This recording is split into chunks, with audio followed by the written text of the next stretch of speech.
Ce programme est financé par les amis et partenaires du ministère de Joyce Meyer.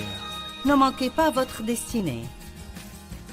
Parce que vous essayez de garder les gens autour de vous heureux, car si vous obtenez vos amis parce que vous leur plaisez, vous devez les garder de la même façon.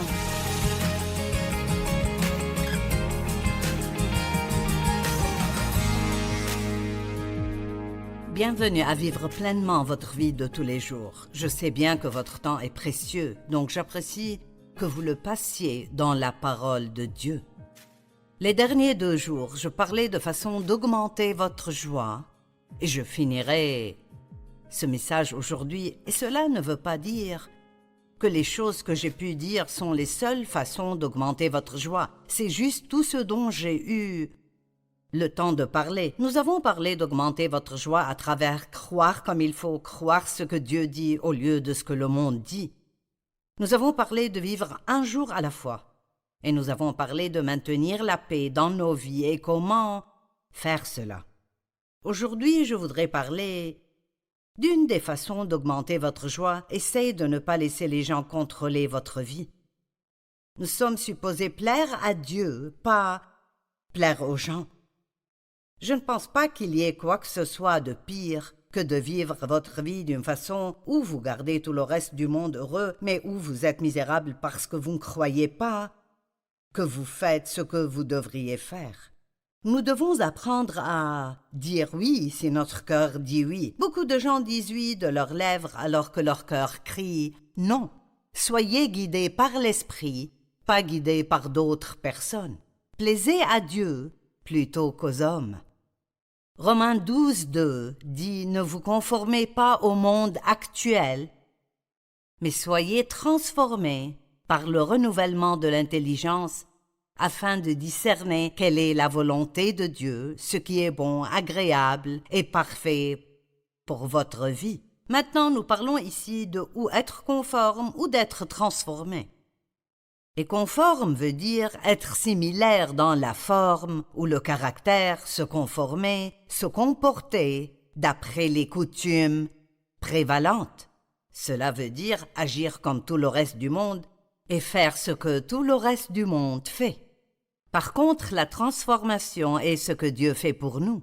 Et cela veut dire altérer visiblement l'apparence, changer la nature, la fonction, la condition ou convertir. Donc nous disons que quand nous recevons Christ comme notre Sauveur, nous sommes convertis. Nous abandonnons un mode de vie et nous nous tournons vers un autre. Mais ce n'est pas la façon dont les gens veulent que nous vivions, mais celle dont Christ veut que nous vivions. Et il nous dit ce que c'est dans sa parole.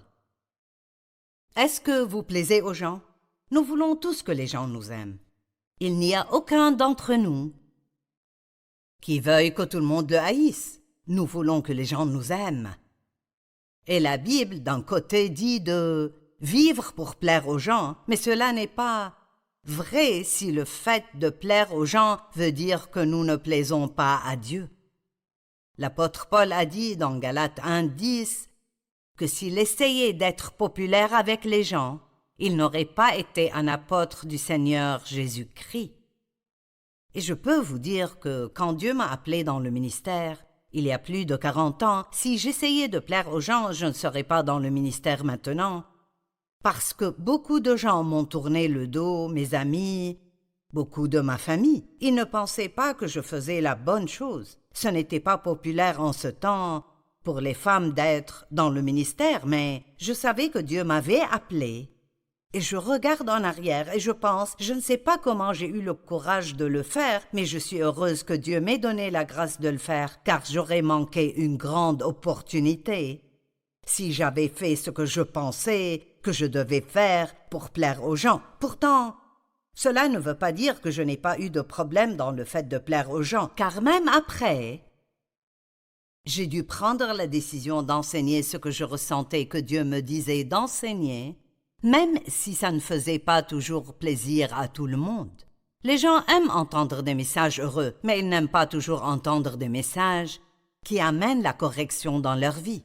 Et Dieu m'a appelé à tendre vers le côté de la correction plutôt que de toujours prêcher ou enseigner ce que j'appelle un message dessert, juste un message heureux qui fait que tout le monde se sente bien. Mais nous avons besoin des deux. Mais la parole de Dieu est censée nous amener la correction pour que nous sachions comment progresser dans notre vie. Si nous ne réussissons pas à être nous-mêmes, nous ne serons jamais vraiment heureux dans la vie. Je voudrais vous demander une question. Qui sont ces « ils » ? C'est curieux combien de fois nous disons « ils disent »,« ils pensent », et nous finissons par choisir n'importe quel style de cheveux qu'ils disent que nous devons avoir et le style d'habillement qu'ils disent que nous devons mettre. Nous ne pouvons vraiment pas les laisser contrôler notre vie. J'ai réalisé un jour, nous laissons d'autres contrôler notre vie et nous ne savons même pas qui ils sont. Nous devons être guidés par l'esprit, pas guidés par les gens. Vous savez, mon mari a 80 ans maintenant et il a une Mustang, une voiture manuelle qui rugit quand il la sort du garage. Maintenant, je me souviens de lui avoir dit une fois, quand il voulait acheter une voiture de sport, et c'était quand il était beaucoup plus jeune, je me rappelle lui avoir dit « Dave, tu n'as pas besoin d'une voiture de sport. Tu es un homme marié avec une famille. Tu es un homme plus âgé et tu sers le Seigneur.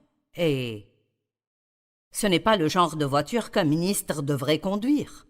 Je ne sais pas ce que les gens penseront. » Et il a dit « Je me moque de ce qu'ils disent, je conduirai ce qui me plaira. » Eh bien, je crois que ceci est la meilleure décision à prendre. Cela ne veut pas dire que nous devrions nous moquer de ce que quiconque pense. Il y a des standards d'après lesquels nous devons vivre pour que les gens ne nous jugent pas.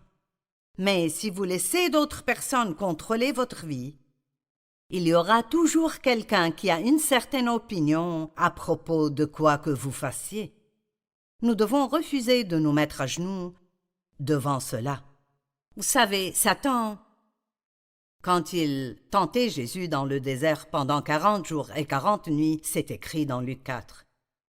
Il a dit, « Si tu t'agenouilles et tu m'adores une seule fois, je te donnerai tous ces royaumes. » Eh bien, le diable nous dit toujours que c'est juste une fois. Eh bien, Jésus, bien sûr, n'allait pas s'agenouiller. Et Dieu est venu et l'a délivré et nous savons que Satan ne l'a pas arrêté d'avoir tout ce que Dieu voulait qu'il ait.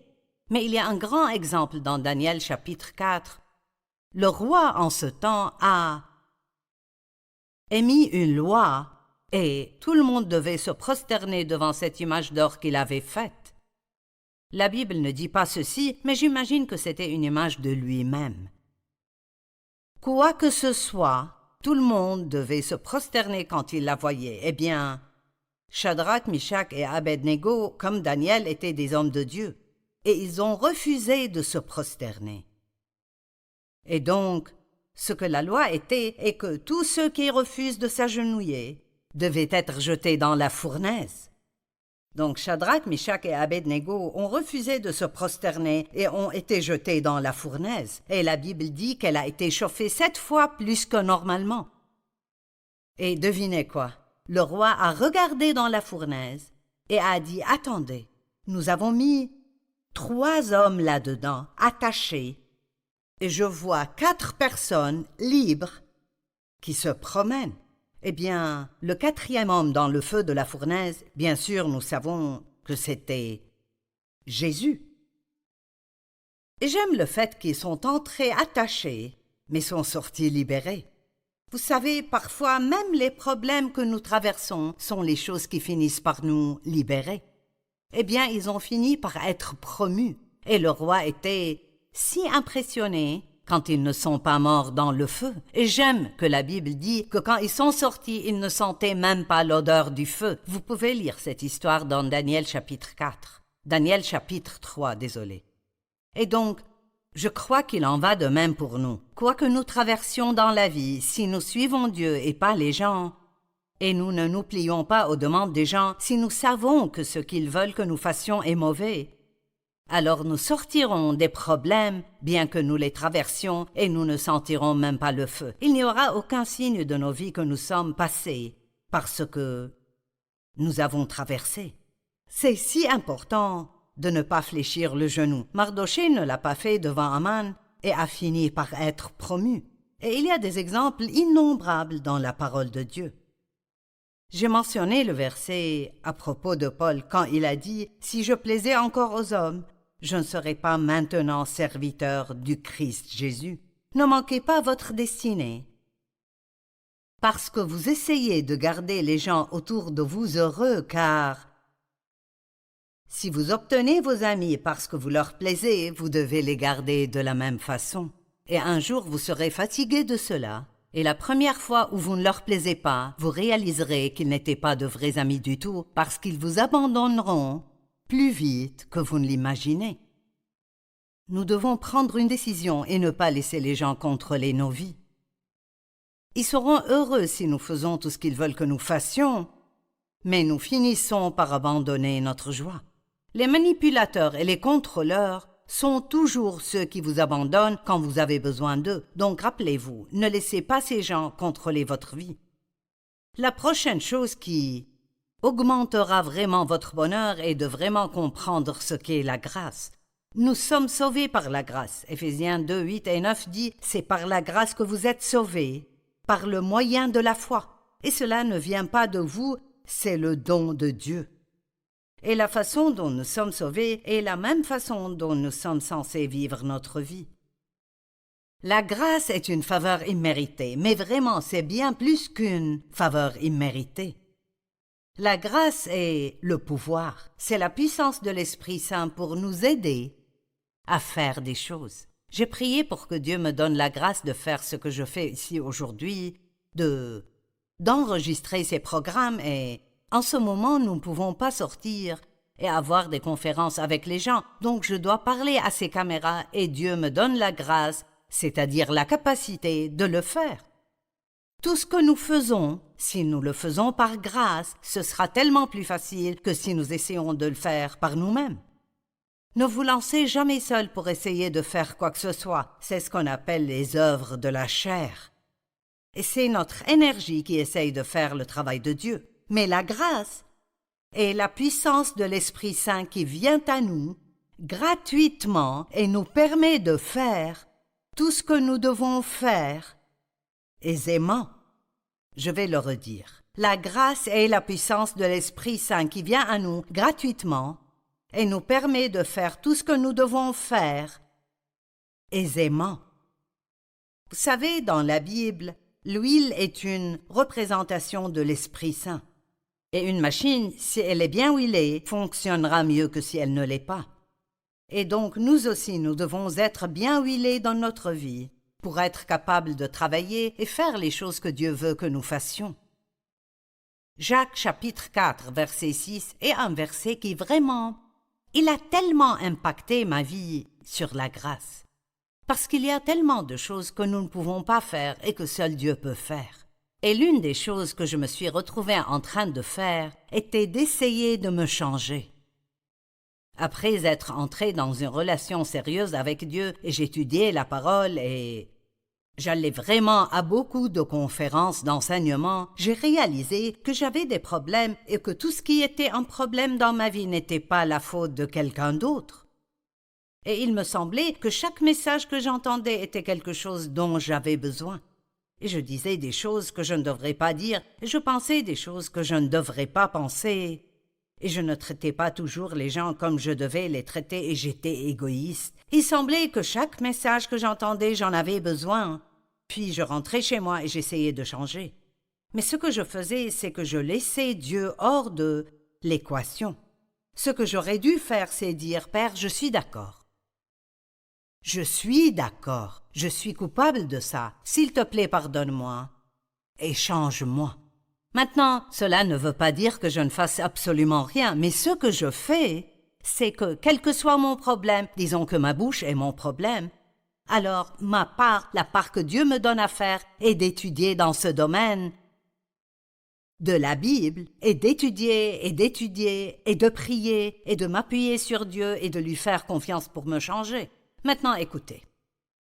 Dans Jacques 4, 6, « Cependant, la grâce qu'il accorde est plus grande encore, le pouvoir de l'Esprit Saint, pour faire face à cette mauvaise tendance et à toutes les autres. C'est pourquoi l'Écriture dit « Dieu s'oppose aux fiers et aux orgueilleux, mais il fait grâce continuellement aux humbles, ceux qui sont assez humbles pour la recevoir. » Nous aimons faire les choses nous-mêmes parce qu'alors nous pouvons nous en attribuer le mérite. Mais Dieu veut que nous sachions qu'en dehors de lui, nous ne pouvons rien faire. Jean chapitre 15, il est écrit « En dehors de moi, vous ne pouvez rien faire ». Et cela signifie que nous devons demander à Dieu de nous aider pour toute chose que nous faisons.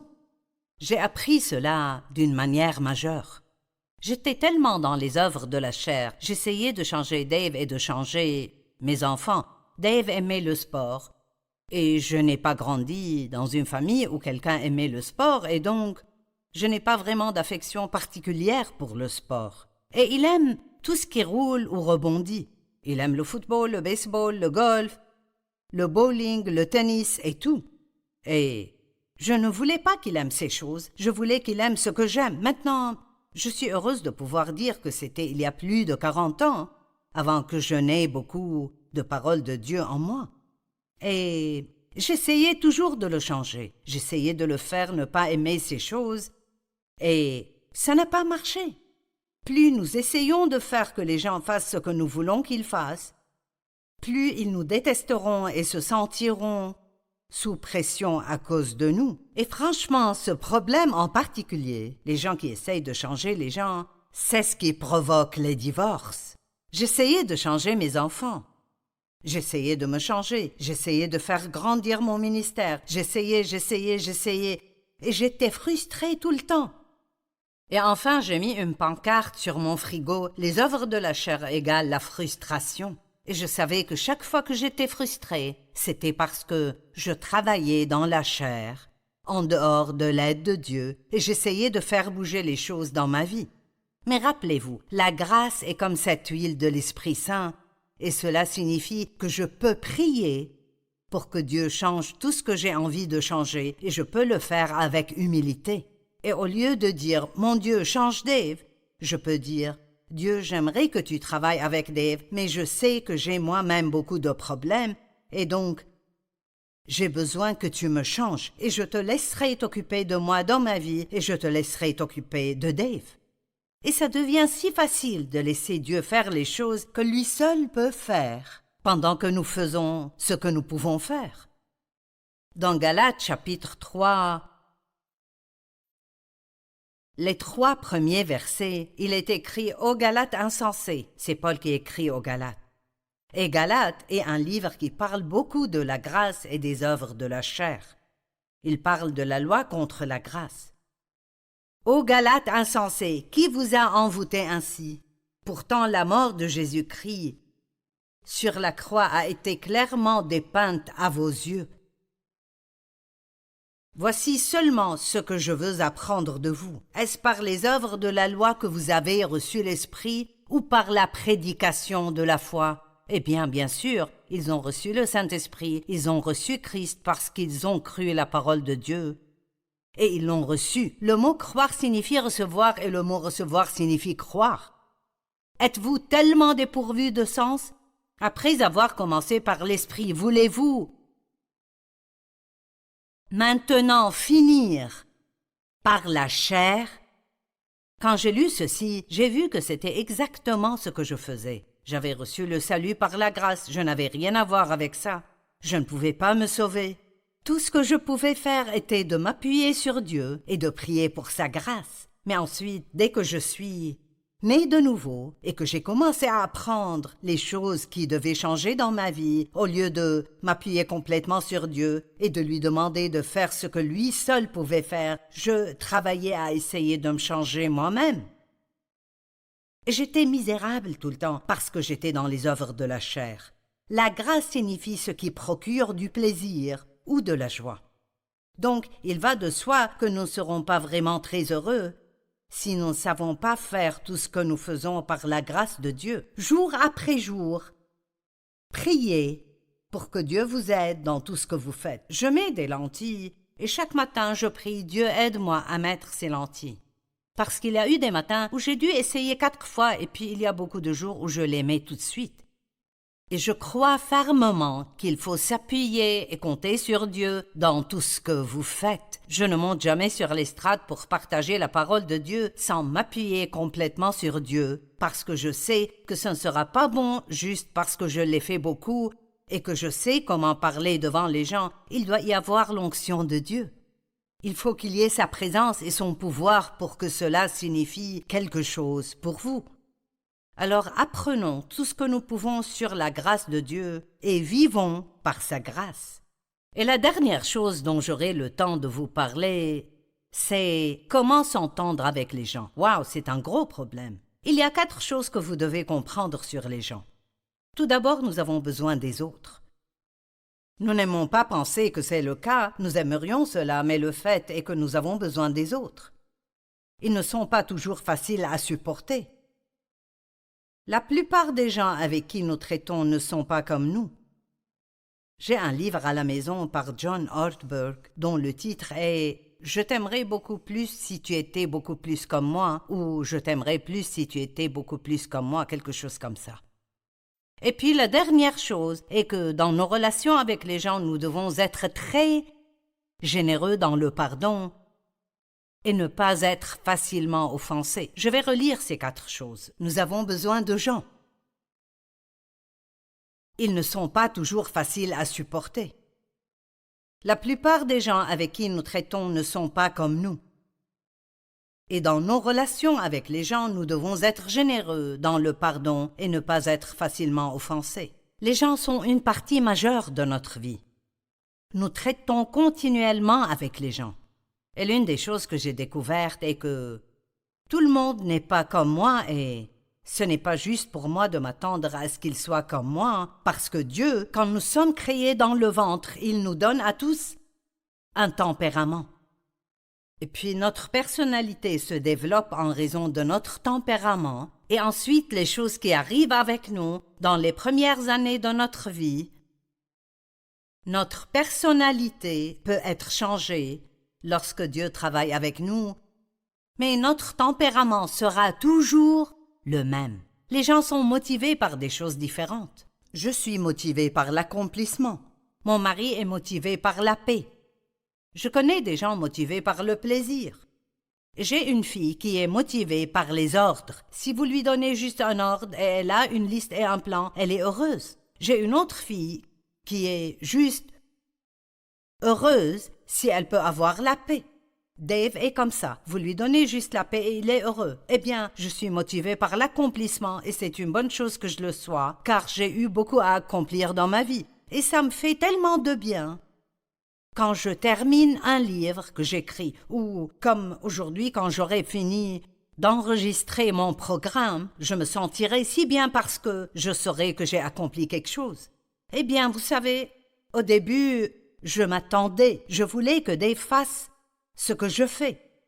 Et je pensais qu'il était paresseux et juste décontracté et s'en fichait. Mais il était exactement ce dont j'avais besoin. Parce que si nous avions été tous les deux comme moi, nous nous serions battus comme chien et chat tout le temps.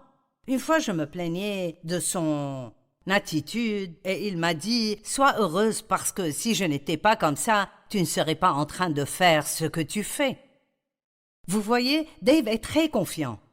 Il sait qui il est en Christ et il n'est pas du tout menacé par le fait que je sois plus présente dans le ministère et qu'il soit dans les coulisses. Mais s'il avait un autre type de personnalité que le sien, il n'aurait pas été capable de gérer cela. Et Dave n'est pas du tout troublé par le fait que j'occupe le poste que j'occupe et qu'il fait ce qu'il fait. Alors écoutez, quand Dieu met des gens dans votre vie, c'est ce dont vous avez besoin beaucoup plus souvent que vous...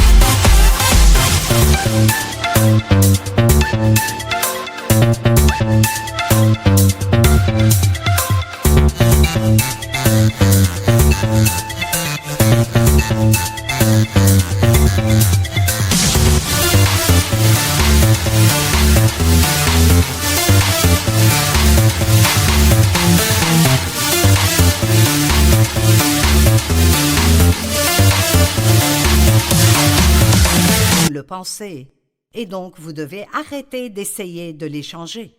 Dieu mettra dans votre vie des personnes qui ont des forces là où vous avez des faiblesses et qui ont des faiblesses là où vous avez des forces. Alors, pardonnez, ne soyez pas facilement offensés, apprenez à apprécier les gens que vous avez dans votre vie et faites de votre mieux pour vous entendre avec eux.